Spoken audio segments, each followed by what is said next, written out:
My name is Leanne Thompson, and welcome to my new office. I am a counselor. I've had 20 years of experience in the field. I am a member of the Canadian Professional Counseling Association with a Master Professional Counseling Clinician designation with supervisory status. So that's my alphabet soup, and I'm glad I got all of that out in one sentence. I also used to teach. I taught over the years from grade 1 to 12. I specialized in early childhood, and later on I had a lot of experience with special ed. I am glad to be with you this afternoon. Our world has gone just so bizarre right now. We went from shopping and going and getting Starbucks and not thinking about who we saw and who we ran into, to a world where everything is shut down. It's a lot of changes, and it hasn't been easy on us. And so to help a little bit, I would like to talk about what happens in our brains when we get afraid, how we can deal with those fears, and some coping mechanisms that make it easier and keep us in a good place so that we can make the best decisions and the best moves we can so we can remain healthy as well. I want to talk to you a little bit about what happens when we're afraid. Let's imagine we're walking down the road, minding our own business in the bush, and we see a bear. Immediately, a different part of your brain takes charge. When you're thinking and sitting in the office, the cerebellum calls the shots. But when you're afraid, when you feel threatened, the amygdala hijacks the controls of the plane, your brain, and it helps you to react. Now, if you're being chased by a bear, and I realize playing dead is one of the options, but you don't want to take time to think, should I go left? Should I go right? Should I go down? Should I go down over there? Should I climb a tree? You don't have time to process all that stuff. You need to make an instant reaction. And so that's what the amygdala does best. It comes up with bang, bang, bang. You process, you don't even process, you just react. And you make a decision and you do it. Now, there is a downside to that. Once your amygdala takes charge, if you're being chased by a bear, the helpful thing is it releases different neurochemicals into your brain. Adrenaline, corticosteroids. You've heard of people being able to lift cars in emergency situations. That's the corticosteroids. Adrenaline gives you the ability to it floods you with energy.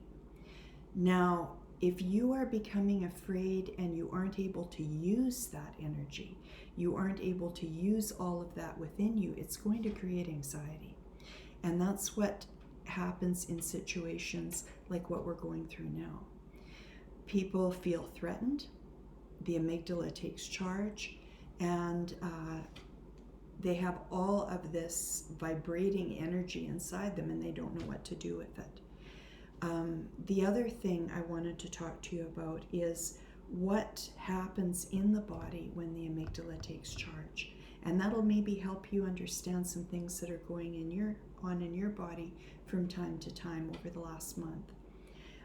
It immediately increases blood flow to the extremities so you can fight or you can run away fast.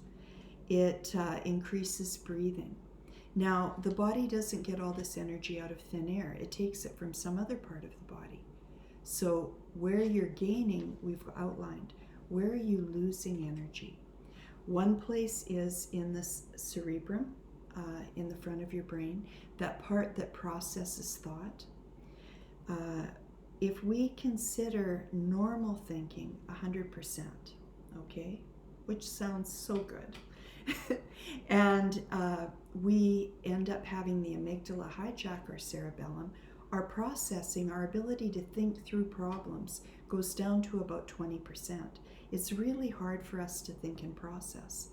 Another thing that happens is energy is redistributed from the digestive system. Now, when you have a little child who is upset about something, what is the first thing that they complain about? That's right, it's a stomachache. Now, this is why. Because they're afraid their energy is being redistributed away from the digestive system, so they have undigested food going in the stomach, in the intestines, and it's causing cramping and problems. And so that's why they're complaining about the stomachache.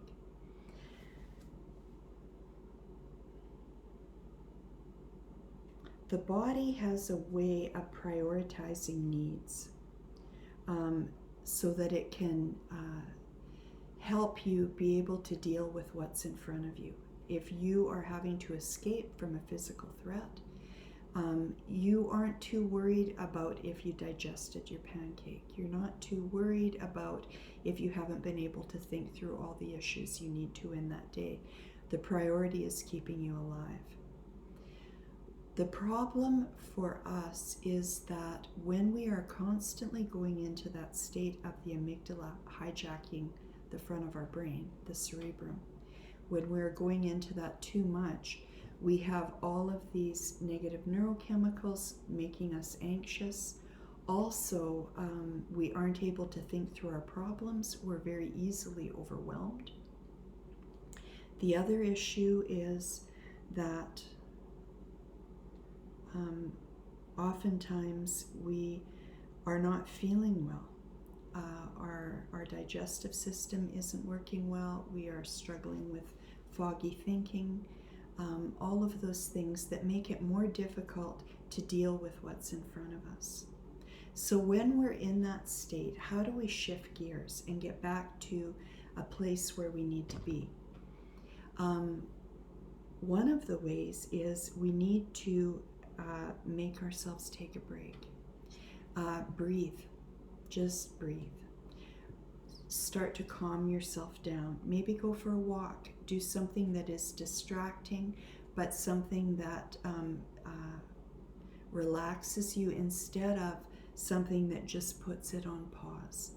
When you watch TV, when you go into gaming, when you spend excessive time on your computer, you may be distracted from what you're dealing with, but your body isn't refreshed. And so we need to look at things that help your body to feel refreshed. Another good thing is to find, to be able to laugh, to be able to experience something that is humorous. And also exercise is a good thing to help you move out of that place. Now, this, I'm talking to you about it in the first person, as if it's happening to you, but you're going to see it happening to people around you all the time too. Your children, friends, people in the grocery store. Those ones you pretty much let handle it themselves. But with family members, with elderly, it is a good thing to just, remind them to breathe, get them to listen to some music, get them to do something to calm themselves down. As soon as they're calmed down, the cerebrum's in charge again, and you're able to start to deal with what's in front of you. Now, the other thing that I wanted to talk to you about is how to keep yourself there. Like, who wants to keep going into this overwhelmed, panic state? And if you do, it just takes way too much energy, and you don't want to waste it. You want to use it effectively. So what I encourage people to do is to, when you're calm, take a look at the big picture. What is it that's going on? And identify the things that you need to deal with now and that you need to deal with later. Okay? Second thing is, deal with what needs to be done right now. What can you do? What are you in charge of?